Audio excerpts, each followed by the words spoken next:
El expresionismo forma parte de las llamadas vanguardias históricas, es decir, las producidas desde los primeros años del siglo XX, en el ambiente previo a la Primera Guerra Mundial, hasta el final de la Segunda Guerra Mundial en 1945. La vanguardia está íntimamente ligada al concepto de modernidad, caracterizado por el fin del determinismo y de la supremacía de la religión, sustituidos por la razón y la ciencia, el objetivismo y el individualismo, la confianza en la tecnología y el progreso, en las propias capacidades del ser humano.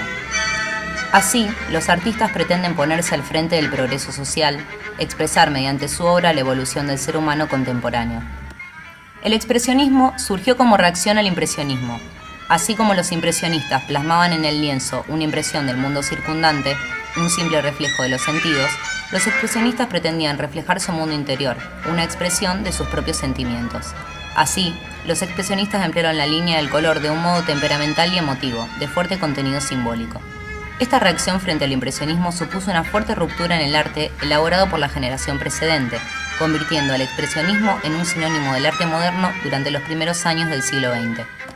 Un factor fundamental fue el rechazo al positivismo, al progreso cientificista, a la creencia en las posibilidades ilimitadas del ser humano basadas en la ciencia y la técnica. En cambio, se empezó a generar un nuevo clima de pesimismo, de crítica, de pérdida de valores. La aparición del expresionismo en un país como Alemania no fue un hecho aleatorio, sino que se explica por el profundo estudio dedicado al arte durante el siglo XIX por los filósofos, artistas y teóricos alemanes, desde el romanticismo y las múltiples aportaciones al campo de la estética de personajes como Wagner y Nietzsche, hasta la estética cultural y la obra de autores como Fiedler y Worringer. Esta corriente teórica dejó una profunda huella en los artistas alemanes del finales del siglo XIX y principios del XX, centrada sobre todo en la necesidad de expresarse del artista. En Alemania, el expresionismo fue más que un concepto teórico, una propuesta ideológica, que no un programa artístico colectivo, si bien se aprecia un sello estilístico común a todos sus miembros. Fue un movimiento heterogéneo que, aparte de la diversidad de sus manifestaciones, realizadas en diversos lenguajes y medios artísticos, presentó numerosas diferencias e incluso contradicciones en su seno, con gran divergencia estilística y temática entre los diversos grupos que surgieron a lo largo del tiempo. Mayor inspiración provino del post-impresionismo, especialmente de la obra de tres artistas. Paul Cézanne, que comenzó un proceso de desfragmentación de la realidad en formas geométricas que desembocó en el cubismo, reduciendo las formas a cilindros, conos y esferas, y disolviendo el volumen a partir de los puntos más esenciales de la composición.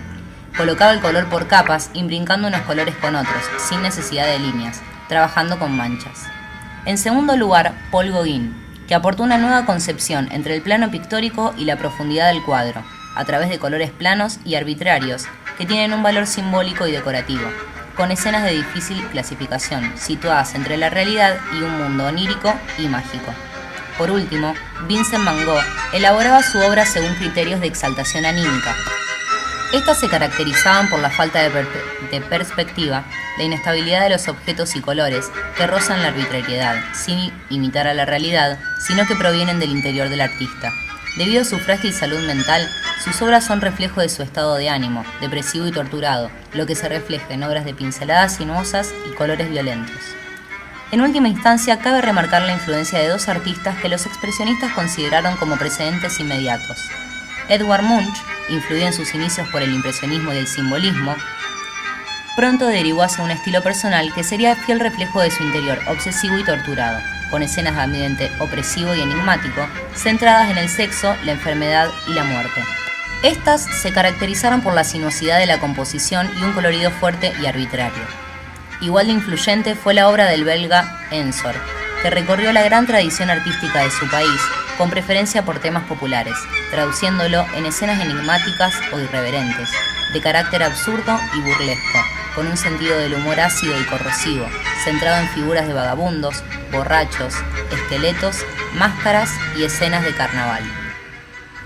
El puente se fundó el 7 de junio de 1905 en Dresde, formado por 4 estudiantes de arquitectura de la Escuela Técnica Superior de Dresde: Kirchner, Bley, Haeckel y Schmidt.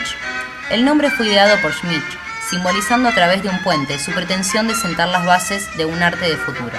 Posiblemente la inspiración le vino de una frase de Nietzsche: la grandeza del hombre es que es un puente y no un fin.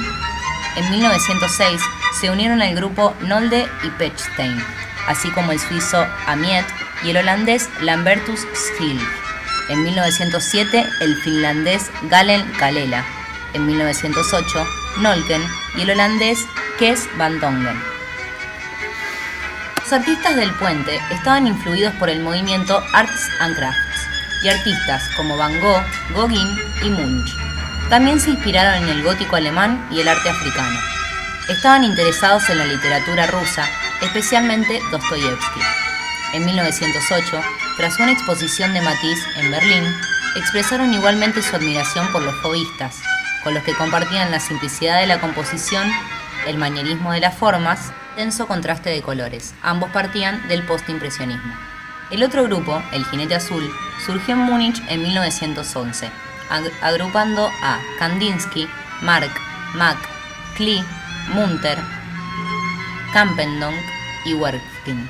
El nombre del grupo fue escogido por Mark y Kandinsky tomando café en una terraza, tras una conversación donde coincidieron en sus gustos, por los caballos y por el color azul, aunque es de remarcar que Kandinsky ya pintó un cuadro con el título El Jinete Azul en 1903. De nuevo, más que un sello estilístico común, compartían una determinada visión del arte, en la que imperaba la libertad creadora del artista y la expresión personal y subjetiva de sus obras. El Jinete Azul no fue una escuela ni un movimiento, sino una agrupación de artistas con inquietudes similares, centradas en un concepto de arte no como imitación, sino como expresión del interior del artista. Los miembros del grupo mostraron su interés por el misticismo, el simbolismo y las formas de arte que consideraban más genuinas: el primitivo, el popular, el infantil y el de enfermos mentales. Este grupo destacó por el uso de la acuarela frente al grabado utilizado principalmente por el puente. También cabe destacar la importancia otorgada a la música, que suele asimilar al color, lo que facilitó la transición de un arte figurativo a uno más abstracto. Kandinsky busca una síntesis entre la inteligencia y la emotividad, defendiendo que el arte se comunica con nuestro espíritu interior y que las obras artísticas pueden ser tan expresivas como la música. También expresa un concepto místico del arte, con influencia de la teosofía y la filosofía oriental. El arte es expresión del espíritu, siendo las formas artísticas reflejo del mismo. Para Kandinsky, el arte es un lenguaje universal, accesible a cualquier ser humano.